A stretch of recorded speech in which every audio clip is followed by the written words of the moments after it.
오늘 저는 상 주시는 하나님 이런 말씀으로 주의 복음을 전가하게 될 것인데, 상이 있는 시간 되기를 주의 이름으로 축원합니다. 좌우에 계신 분도 이렇게 인사 나눠보세요. 하나님은 당신에게 상 주시기를 원하십니다. 모든 사람은 인정받고 싶은 욕구가 있습니다. 목사도 성도들에게 인정받고 싶은 마음이 있고요, 또 아마 성도님들도 담임 목사에게 인정받고 싶은 마음들이 있을 것이라 생각합니다. 또 남편도 아내에게 인정받기를 원할 것이고, 또 아내도 남편에게 인정받기를 원할 겁니다. 또 자녀들도 부모의 인정을 받고 싶은 마음이 있을 것이고, 또 부모도 자식을 향해서도 인정받고 싶은 마음이 있을 것입니다. 학교 선생님도 역시 마찬가지고, 또 제자들도 선생님들에게 인정받고 싶어 할 것입니다. 어린 시절, 초등학교 다니는 시절에 꼭 1년에 한 번씩 학교 담임 선생님이 방문을 하셨어요. 그러면 동네가 떠들썩복석하던 거예요. 닭도 잡고 이렇게 계란도 한 줄씩 드리고, 또 식사도 준비해서 대접하기도 하고 했어요. 그러면 선생님이 오셔가지고 동기가 청명하고 공부도 잘하고 앞으로 잘할 거라고, 거짓말인 걸 알면서도 좋은 거예요. 또 그렇게 얼마큼 청명하겠어요? 아마 다른 집 가서 다 똑같은 말 하지 않겠어요? 그 선생님이 가정방문 1년에 한 번 처음 보는 부모 앞에 아이들 험집 내겠어요? 근데 그런 말을 들으면 부모 마음도 기쁘고 나 분위기가 좋아집니다. 이처럼 성도도 하나님께 인정받아야 됩니다. 믿음의 세계에도 상이 존재합니다.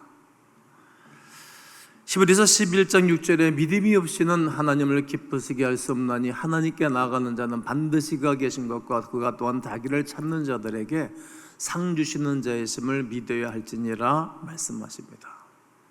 하나님은 반드시 그가 살아계신 것과 당신을 찾는 사람들에게 상 주신다라고 말하는 거예요.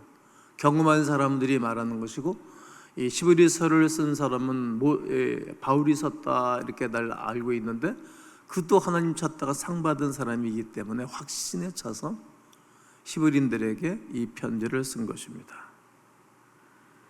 하나님 찾으면 응답을 주십니다. 하나님 찾으면 나의 문제와 어려움에 하나님이 개입해 주시는 것입니다. 여러분, 우크라이나 전쟁에 서방이 개입을 하고 우리나라에서도 무기를 보냈다라고 하지 않습니까?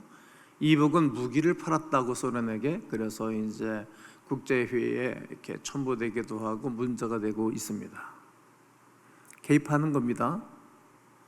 우리 대한민국의 전쟁이 김일성이가 밀고 내려와서 어림을 겪을 때 전 세계 유엔에서 통과를 시켜서 16개국이 참가하고 개입했지 않습니까? 그 결과 우리 대한민국이 존재하죠. 하나님을 찾으면 하나님이 개입하시고 역사가 일어납니다. 우리가 이 귀한 사실을 믿어야 됩니다. 오늘 보면 12절에서 내가 이미 얻었다 함도 아니요 온전히 이루었다 함도 아니라 오직 내가 그리스도 예수께 잡힌 바 된 그것을 잡으려고 달려가노라.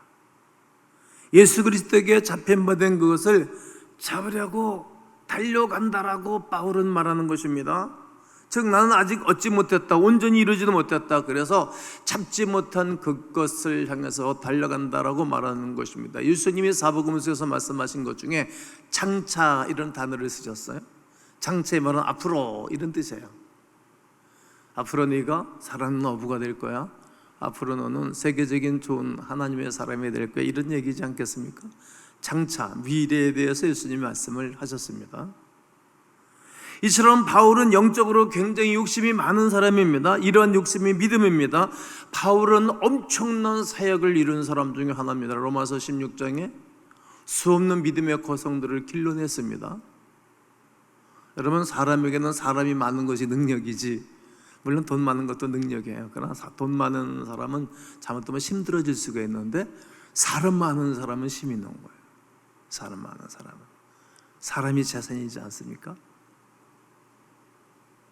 이처럼 바울은 사역이 엄청난 사역이 나왔어요. 이제 사도행전을 살펴보게 되어지면 바울이 1차, 2차, 3차 선교 여행을 가는 곳곳마다 교회가 세워졌잖아요. 교회가 세워진 그것에 사역자들을 다 세워놨어요. 바울의 사역은 풍성했다. 엄청난 역사를 이루었다. 그러나 바울은 거기에 만족해하지 않습니다. 거기에 그치지 않습니다. 성도 여러분, 우리에게도 여러분 계속 머물러 있으면 아니 됩니다. 전진해야 됩니다. 앞으로 나아가야 됩니다. 사람이 이제 안주하기 시작하면 기업도 망하기를 시작하죠. 반드시 망하죠. 그러므로 그리스도 예수 안에서 하나님의 백성들은 무엇이든지 할 수 있습니다. 엄청난 하나님의 일을 감당한 바울도 나는 아직까지 부족하다 그러면서 달려간다라고 표현하는 그 표현을 나는 이해가 됩니다.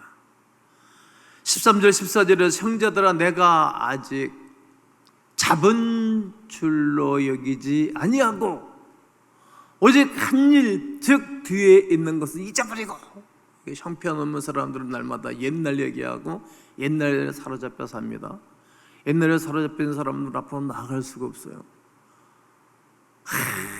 일본어가 맨날 그 해가지고 뭐 어떡하다는 얘기예요. 이게 수준이 없는 거예요. 만약에 내가 정치를 한다 그러면 1번 두드려 잡자. 10년 프로젝트, 100년 프로젝트 잡아서 이렇게 하자. 비밀리에. 뭐 이런 게 있으면 맨날 옛날 얘기 뭐 기분 나쁜 얘기만 하고. 뒤의 것을 붙잡은 사람은 장성하고 성장하는 사람이 아닙니다. 앞의 것을 잡으려고 표대를 향하여, 오늘 엔딩송 여러분 표대를 향하여 찬송을 했잖아요. 실은 오늘 은혜 찬송도 그 찬송을 할 건데 성도님들이 소화를 잘 못할 것 같아서 다음에 하고 오늘 저는 찬양을 바꿨습니다. 그 표대를 향하여 그리스도 예수 안에서 하나님이 부르신 부름의 상을 위하여 뭐하더라 달려가더라. 부름의 상이 있다는 거예요. 뒤에 있는 것은 잊어버리고 부름의 상을 위해서 나는 달려갑니다. 그 상을 받기 위해서 나는 아직도 달려가고 있는 중입니다. 현재 진행형이라는 겁니다. 멈추지를 않습니다.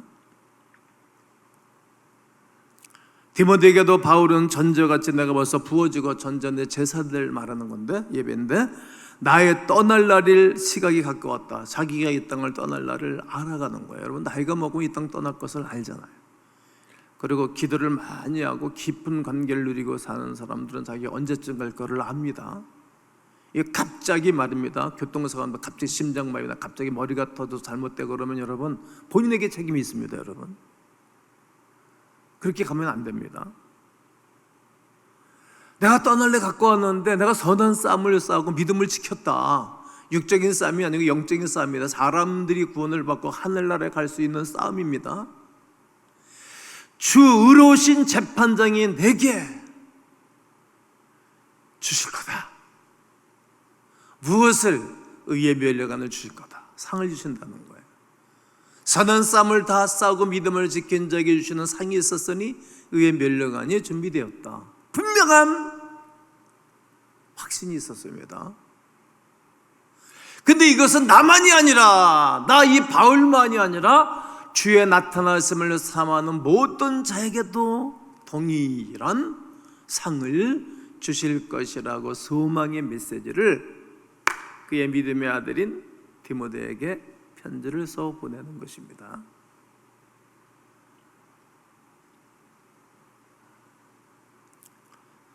지금까지 기독교 역사 가운데 예수 그리스도를 위하여 흘린 눈물, 예수 그리스도를 위해서 흘린 피, 예수 그리스도를 위해서 일평생을 헌신한 사람들, 그런 사람들에게 우리 하나님은 의의 면류관이 예비되어져 있습니다. 준비를 하는 것입니다. 해마다 연말이 되어지면 이렇게 SBS, KBS, MBC 그런 모든 방송국에서 상을 주잖아요. 근데 그 사람들 다 이렇게 턱시도 입고 나오고 다 드레스 입고 나오고 위천만 원짜리 옷들 입고 나온다고요. 근데 그 사람 미리 사인 준 거예요. 상 받을 거 알고 나오는 겁니다. 다 이미 다 짜고 나온 거예요. 근데 뭐 놀래게도 울기도 하고 그러긴 하지만 또 그 단에 서게 되면 좀 감격이 되겠죠. 다 알고 나온 거예요. 그리고 받는 겁니다. 우리가 언젠가 이 땅을 떠나서 하나님 앞에 가서 다 알고 가는 거예요. 모르는 사람은 못 받는 거예요. 믿음이 없는 거니까. 부름의 상이 나에게 있다. 여러분, 이런 고백, 이런 믿음 여러분 있으시지요? 오늘 이 상을 바라볼 수 있는 눈이 필요합니다. 상과 구원은 다른 개념입니다. 구원은 우리가 믿는 궁극적 목표일 뿐만 아니라 누구든지 주 예수 그리스도를 주로 고백하고 영접한 사람들은 구원을 받습니다. 누구든지 그리스도의 영이 없는 사람은 하나님의 사람이 아니다. 그리스도 예수께로부터 구원의 선물은 믿는 즉시 받습니다. 사람의 마음으로 믿어 의에 이르고 입으로 신하여 구원에 이르기 때문입니다. 그러나 상은 구원받은 백성들이 어떤 삶을 살아가느냐에 따라서 받는 상입니다. 그러니까 완전히 다른 것입니다. 개념이.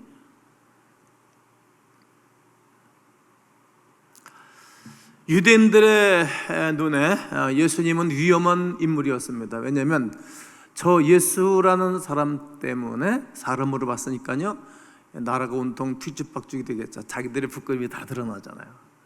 옛날이나 지금이나 정치인들은 믿으면 안 됩니다. 또 사람을 어떻게 믿겠습니까? 그 사람들은 거짓말로 얼룩진 사람들입니다. 항상 그래 왔습니다.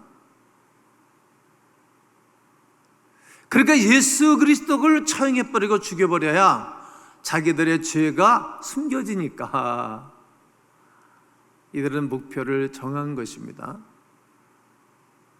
그래서 아주 참혹한, 그리고 사람들 중에 제일 위험한 사람들, 나쁜 사람들이 받는 처형을 한 것입니다. 자신의 종교 체계와 사회를 뒤흔드는 사회에 필요 없는 존재로 여겼기에 십자가의 못을 박습니다. 빌라도가 바리새인을 위시로 유대 사회의 요구를 거절하면 봉기가 일어날까 봐 두려워서 전혀 죄가 없는 예수님을 십자가에 못 박으라고 빌라도는 명령을 하는 것입니다. 그리고 유대 사회에 정치적으로 잠을 재우고 조용하게 하기 위하여서 그는 죄가 없는 것을 알면서도 그런 결론을 언도를 내린 것입니다. 이처럼 예수님과 함께 십자가에 매달렸던 흉악한 강도, 두 사람 중에 한 사람은 너나 나나 똑같이 십자가에 못 박혀 죽는 주제에 무엇은 이러저러 말이 많소, 그리고 비아냥거리고 조롱을 했습니다만 한편에 있던 강도는 주여, 주의 나라에 이르렀을 때 나를 기억해 주십시오. 그 마지막 순간에 그리스도를 고백했습니다. 그때 예수님이 네가 정녕 나와 함께 나그네 있을 것이라고 말씀하십니다. 마지막까지, 인생의 마지막까지 구원의 은혜를 예수님은 베푸신 것입니다. 그런데 사도 바울도 똑같이 천국에 갔다는 말입니다. 여러분, 맨 마지막에 그냥 일평생토록 그리스도를 위해서 아무것도 살 것도 없는 그 사람이 주를 고백하고 천국에 간 사람하고, 바울 사도처럼 일평생토록 땀과 눈과 매를 맞아가면서 일평생토록 헌신하며 살아갔던 바울 사도와 상을 똑같이 차려준다 그러면 안 맞지 않습니까? 그게 공의의 하나님이라고 생각하십니까? 그러하지 않습니다. 공의의 하나님은 본인이 심은 대로, 본인이 행한 대로, 본인이 살아간 그대로 갚아주시는 것입니다. 우리의 행위로는 구원을 받을 수 없는 것을 우리는 너무나도 잘 압니다. 맞습니다. 하나님의 은혜로, 오직 그분의 은혜로만이 구원을 받습니다. 오직 예수 그리스도의 십자가 공로로 구원을 받는 것입니다. 그래서 사도 바울은 율법이 의롭게 하는데 도움이 된다면 예수 그리스도의 죽으심은 헛된 것이다라고 역설적으로 로마서에서 갈라디아에서 설명하고 있는 것입니다. 행위로 구원을 받을 수 없지만 하나님께서는 행한 대로 우리에게 상을 베풀어 주십니다. 그 하나님의 사랑이십니다. 성경 곳곳에 성도의 영광과 상에 대하여 수없이 말씀하고 계십니다. 마태복음 5장 11절과 12절에 오늘 교동문을 선택했는데, 나로 말미암아, 나 예수로 말미암아 너희를 욕하고 박해하고 거짓으로 너희를 거슬려 모든 악한 말을 할 때는 너희에게 복이 있다. 예수님 때문에 받는 핍박과 어려움은 하늘에서 상이 크다는 것입니다. 하나님의 백성들에게 너희가 전에 했던 선지자들도 다 이같이 받게 하였느니라. 여러분, 하늘에서 상이 크기 때문에 기뻐하고 즐거워할 일이라는 말입니다. 너희가 너희를 사랑하는 자를 사랑하면 무슨 상이 있으리요? 세리도 이같지 아니하느니라. 여러분, 우리가 사랑하는 자를 사랑하는 거 쉽지 않아요. 요즘은 사랑하는 사람도 사랑하지 못하고 살기에 문제지. 이 말씀이 무슨 말씀입니까? 사랑할 수 없는 사람을 사랑하면 그것이 상이 있는 것입니다. 나와 성격이 맞지 않고 나를 공격하는 사람을 품고 기도하고 애통해하면 하나님이 그걸 보시고 나에게 상급을 주시고 상대를 변화시키는 것입니다. 사랑할 수 없는 사람을 사랑하는 것은 위선이 아닌 하늘의 상을 받을 수 있는 비결 중에 비결이라는 사실을 깨달아야 합니다. 마태복음 6장 2절에 그러므로 구제할 때 외식하는 자가 되지 말고 사람들의 영광을 얻으려고 길거리와 회당에서 사람들 앞에 보이려고 하지 말아라 제발. 그런 사람들은 상을 이미 다 받았다라고 말씀하십니다. 우리가 어려운 이웃을 돕고 구제할 때에, 그리고 선한 일을 할 때 나팔 불리지 말라는 거예요. 그거 이미 다 받은 거예요. 하늘은 상이 없는 것입니다. 실제로 예수님 시대에 나팔 불었던 사람들이 바로 바리새인들이지 않습니까? 우리는 일주일에 2번씩 3일씩 금식해요. 우리는 선을 많이 베풀어요.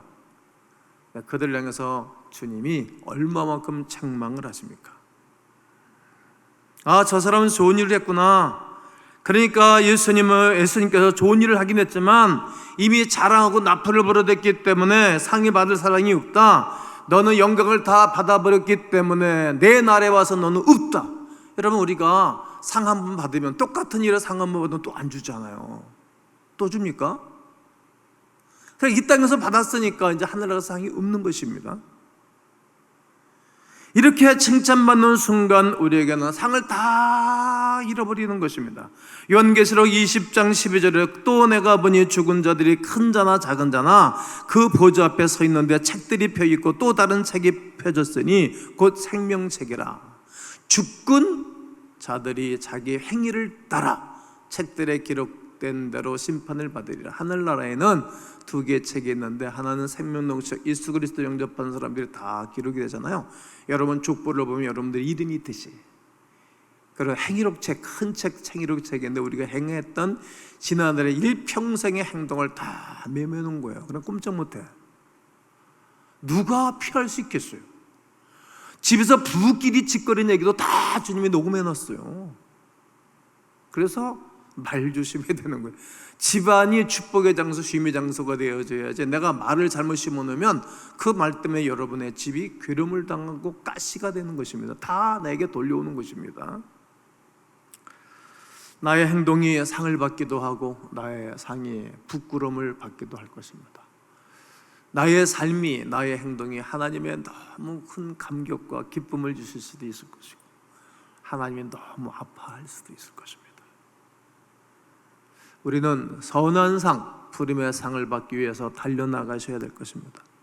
하나님이 상 주신다는 것을 우리가 깨달았다면 그 상 받을 주인공으로 살아가도록 결단을 하셔야 할 것입니다. 천국은 침노하는 자의 것이라고 말씀하고 있기 때문입니다. 하나님 나라에서 생명의 멸류관, 의의 멸류관을 놀라운 관을 써야 되지 않겠습니까?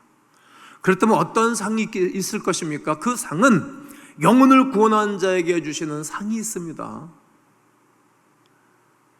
이 땅에서도 사람을 살리면 의인이라고 말합니다. 우리는 70년, 80년 이 땅에 살고 또 장수하면 100세 시대가 됐습니다.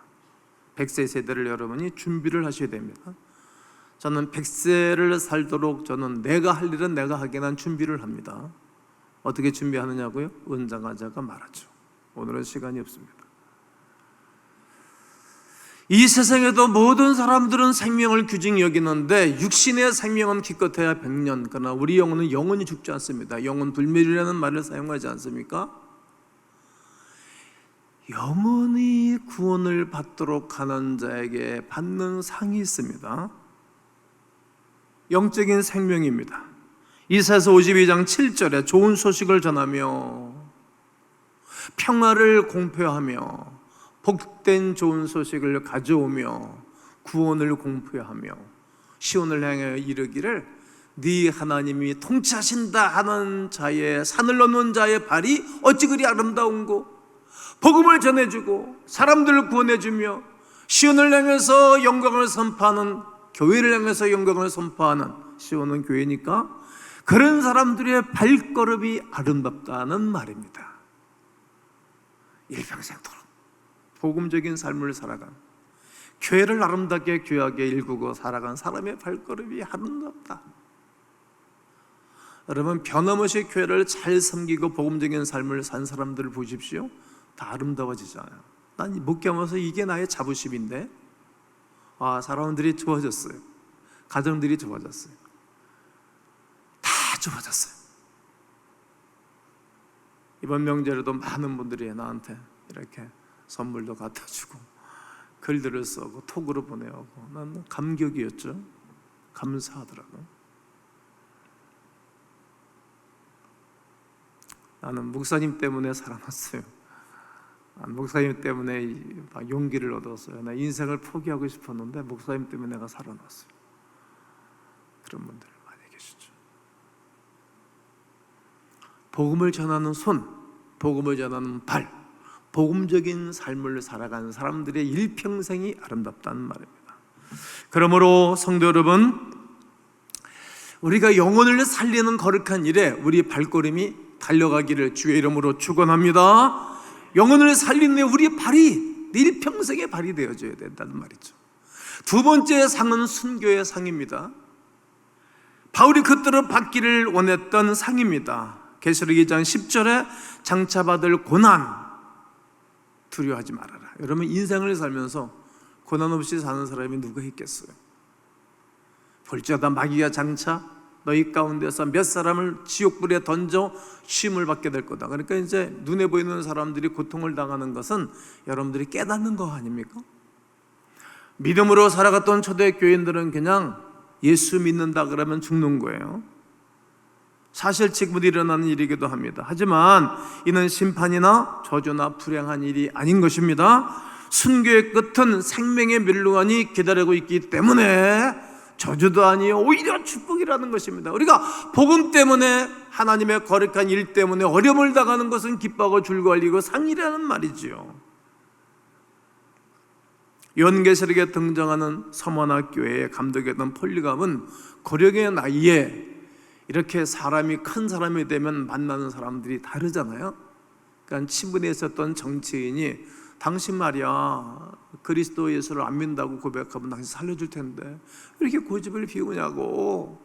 그러니까 무슨 고백을 했는 것인가 하면 86년 동안 하나님은 나에게 한 번도 버린 적이 없는데 어떻게 내가 그리스도를 버릴 수 있습니까?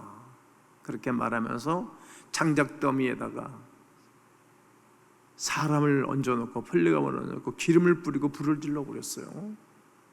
유명한 순교사입니다.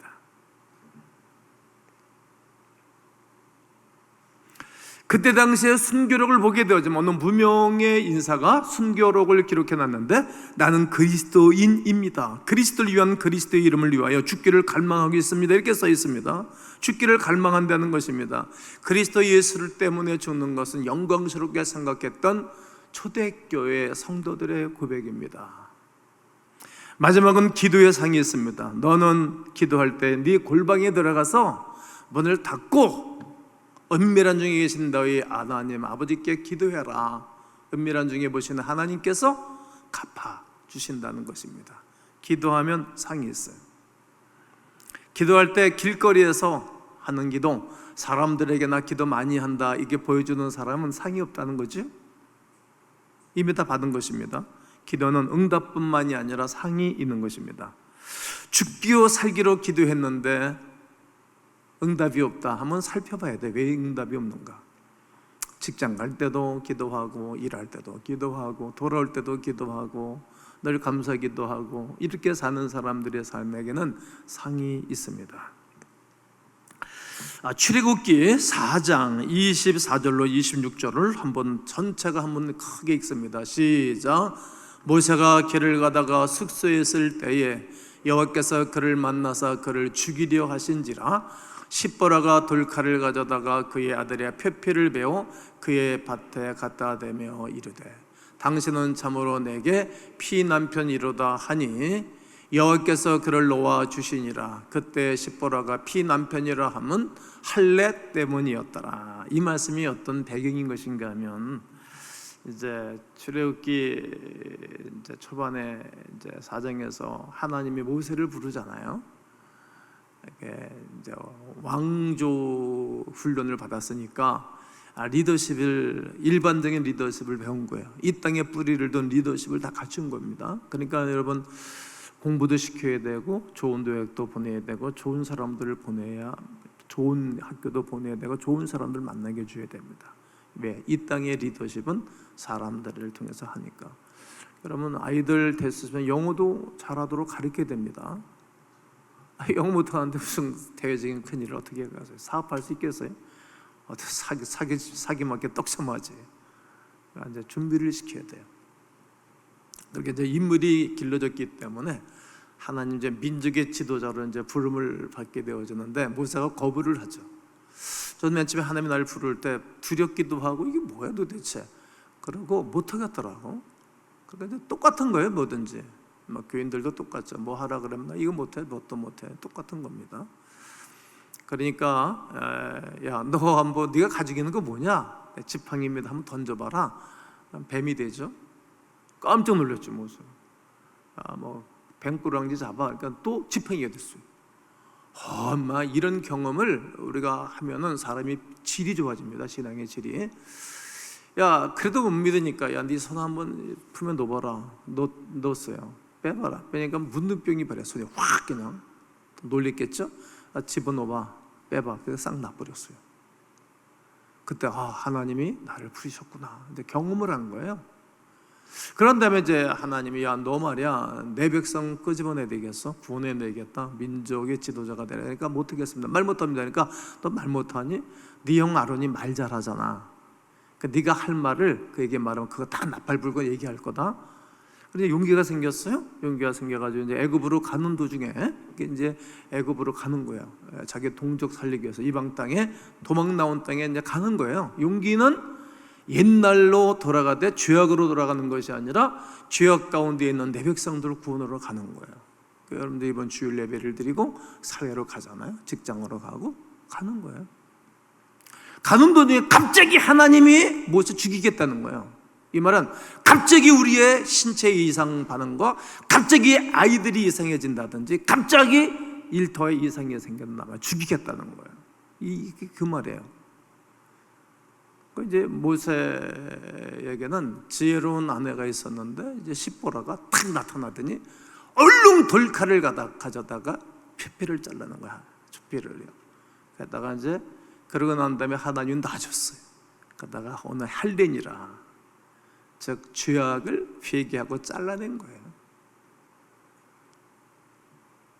그리고 그가 당당하게 애굽에 가서 자기 백성들을 건져내는 지도자가 되는 것입니다. 우리가 기도할 때에, 우리의 삶을 살 때에 너희 마음에 죄악을 품으면 주께서 듣지 아니하시느니라 시편 66편에 다윗은 외치는 것입니다. 우리가 기도할 때 반드시 상위응답이 있는데 죄악을 잘라야 됩니다.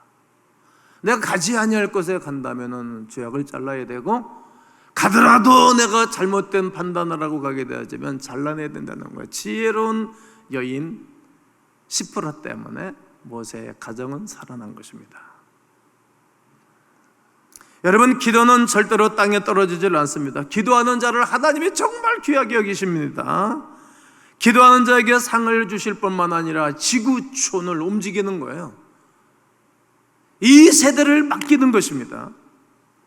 여러분 아멘 해보세요. 기도하면 내가 삽니다. 기도하면 가정이 살아납니다. 기도하면 가문도 살아납니다. 아이들도 살아납니다. 교회도 살아납니다. 민족도 살아납니다. 남태평양의 나우루 공화국은 인구가 1만 명 정도 되는 나라입니다. 나우루 공화국, 여러분 오늘 내가 할 말이 많은데 시간을 이제 다 됐으니까 여러분들이 검색해 보십시오. 이 섬은 호주 밑에 남단에 있는 나라인데 약 한 1만 명 정도가 살아가는 나라입니다. 너무너무 가난해서 그들은 고기를 잡아먹고 하여튼 뭐 이렇게 뭐 풀 같은 거 해가지고 그릇을 팔고 공예품을 해가지고 간신히 입에 풀칠만 하고 살아가는 그런 나라입니다. 아주 척박한 환경이고 비도 많이 오지를 않습니다. 그런데 세계 2차 대전 이후에 희귀 물질은 인광석이 발견됩니다. 인광석은 어떤 것인가 하면 조류들이 오랜 세월 동안 와서 앉으면서 분비물이 섞여가지고 말이죠, 이게 돌이 됐는데 이게 희귀물질인 거예요. 야, 참 하나님이 우리 인생을 위해서 준비하시는 것은 말이죠, 아무도 몰라요. 지금 우리가 석유 파 쓰는 것도 다 이거 옛날에 노아 시대 때 있었던 일이 오늘 우리에게 준비된 일들이 아니겠습니까? 근데 이 희귀물질을 파내면서 말입니다, 이 매장량이 엄청나게 많아서 엄청난 돈을 벌어들이게 되어집니다. 그러면서 인구 1인당 1억씩 해마다 돈을 주는 거예요. 그리고 이 관리직에 있는 사람들은 자기들 전용 비행기를 사가지고 해외로 놀러를 다니는 거예요. 그리고 백성들이 맨날 먹고 노는 거예요. 인구가 많지 않으니까. 그리고 공무원들도 다 외국에서 용병을 사다가 부려먹고, 그리고 다 파출부 쓰고 매일 놀러 다니는 거예요. 그런 도중에 2003년 맞지? 2003년에 인광석이 바닥에 나는 거예요. 불과 몇 년 전이에요. 그러니까 정부 자체도 방법이 없고 백성들이 일하는 거 다 잊어먹고 음식 하는 거 다 잊어먹고 애들이 공부를 안 하고. 그러면 지혜로운 지도자에 따르면 그 돈을 가지고 학교를 세우고 아니면 외국에다가 돈을 투자해서 기업을 만들고 IC에 투자를 한다든지 그래야 되는 거다. 이게 지도자들이 할 일이 아닙니까? 백성들은 맨날 먹고 놀고 좋아하지만 말이죠. 완전히 망가진 채 빈국이 된 것입니다. 그 고급 스포츠카가 뭐 필요합니까? 이렇게 기름이 없으니까 길거리에 그대로 방치해버렸습니다. 전 세계에서 최빈국이 된 나라 중에 근간에 일어난 일입니다. 이야기가 우리에게 주는 분명한 교훈이 있지요. 세상의 즐거움과 안락에 하나님이 주신 축복 가운데 육적으로 빠져들면 다 망가지는 거예요. 미래를 준비하지 않는 사람들에게는 중요한 것을 다 잊어먹는다는 얘기입니다. 표대를 향하여 끝까지 나가는 자만이 최후의 승자이고 미래가 보장받는 것입니다. 성도 여러분, 만약 여러분과 제가 죽어서 천국에 간다고 한다면 무엇을 받을 것 같습니까? 땀이 있습니까? 노력이 여러분 가운데 있으셨습니까? 주님을 위해서 무엇을 하셨습니까? 표대 향해서 얼마만큼 달려가고 계십니까? 영혼을 구원하는 자의 상, 순교하는 자에 주시는 상, 그리고 기도의 상을 받을 것입니다. 나는 오늘 명절 이후에 교우들에게 좀 행복감과 그리고 만족감과 그리고 감격과 그리고 막 은혜 가운데 살아가도록 해야 되겠다라고 생각하면서 기도하면서 이 말씀을 증거했는데, 나는 오늘 광음인 모두가 큰 상을 받는 거룩한 백성들 되시기를 주님의 이름으로 축원합니다.